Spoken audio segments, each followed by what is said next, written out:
ទាំងអស់គ្នា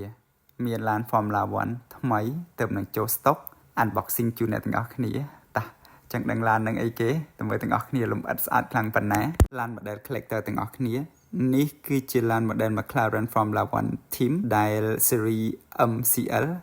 38ឡាននឹងពិសេសខ្លាំងហ្មងលឿងស្អាតខ្លាំងហើយអីដែលពិសេសគឺឡាននឹងប្រកួតនៅ Monaco Grand Prix 2024អូឡាននឹងមានលេខ4ទាំងអស់គ្នាហើយបើកដោយ Lando អញ្ចឹងយើងចាប់ផ្ដើមមកមើលលម្អិតនៅក្នុងឡានហ្នឹងទាំងអស់គ្នា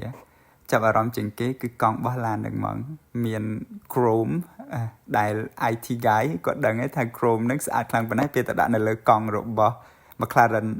F1 ហ្នឹងទៀតរត់តែស្អាតខ្លាំងហ្មងអូសូមបញ្ជាក់ថែមបន្តិចឡានហ្នឹងមានទំហំ1 លើ 43ប្រវែង12សង់ទីម៉ែត្រទំហំហ្នឹងល្មមសម្រាប់តាំងហើយយើងមើលទៅពេញភ្នែកយើងមាន free ផ្លាកលេខនិង free ដឹកជូនបើសិនជាអ្នកទាំងអស់គ្នាកំ